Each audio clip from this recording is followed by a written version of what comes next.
Tarshish. I'm going to Tarshish. We are ready to go. Get ready, man. Row, row, row.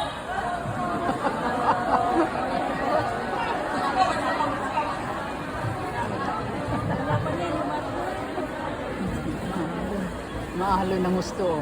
Suddenly, the men and the captain rocked back and forth. They cheered up and down. There is a bad storm. A wind begins to blow the ship. It blows harder and harder. The waves get bigger and bigger. The men on the ship are afraid as the waves come over the ship. Hey, row, row, row.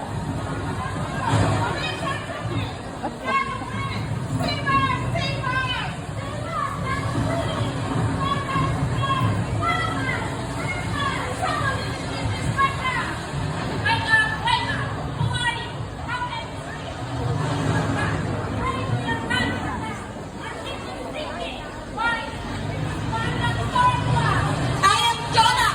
I am a Jew and I'm not sleeping. I'm praying to God who made the world. And my prayer won't help. Just throw me into the water so that the storm will stop and the ship will be fine.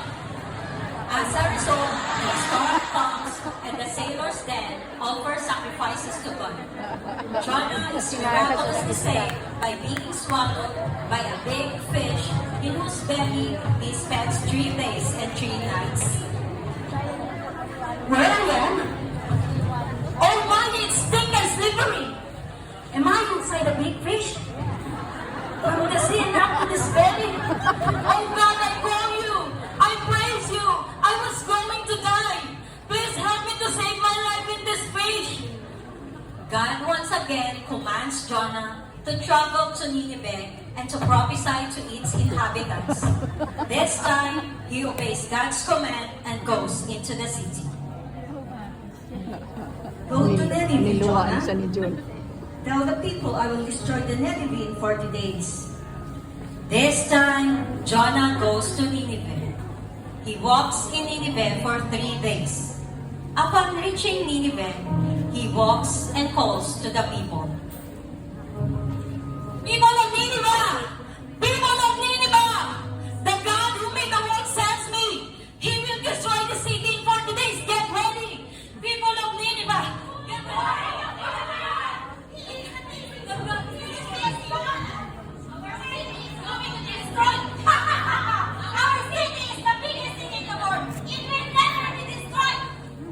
People of Nineveh start laughing and began to listen to Jonah.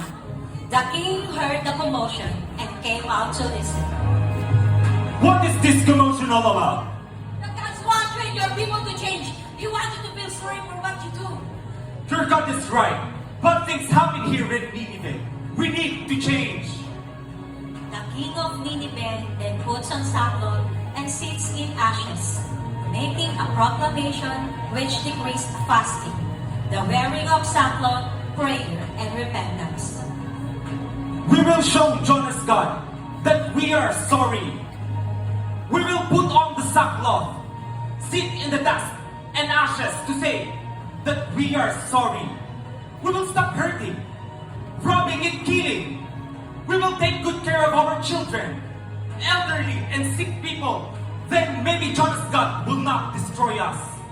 I will take off my crown, my robe, and put down my sword. I will put on my sackcloth. Sit in the dust and ashes to say that I am sorry. I will pray harder to God that He will not destroy us. Jonah was displeased by the Ninevites' repentance. He left Nineveh and went out to the city gate, leaves the city on its eastern side, and makes himself comfortable, waiting to see whether or not the city will be destroyed. Since God is merciful to Jonah, God produces a plant to grow over Jonah's shelter, to keep himself shade from the sun. Later, God initiates a worm to bite the plant's root and it withers.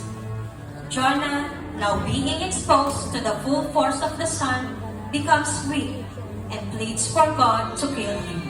In response, God offers Jonah one final lecture. my good vine was dead. A woman killed it. God, what happened to my shelter? I wish I'm better off than it's so hot. Why are you angry, Jonah? Are you sorry for what the vine died? Yes, I'm angry that vine is a good vine and a woman killed it. I feel sorry for the vine died. Jonah, you did not make the vine grow. You did not plant it. You did not water it. It came up one day and shed you. The next day, a worm killed it. It was just a vine, Jonah. Yet you feel sorry because you cared for that vine? It was just a vine that grows and dies. Tell me, Jonah, can I not care for the city of Nineveh with 1,000 people and as many animals? Can I not be sorry for them? Jonah thinks on what God has said to him. Psalm chapter 51, verse 10 says, I see what you have made and love all people. Create in me a clean heart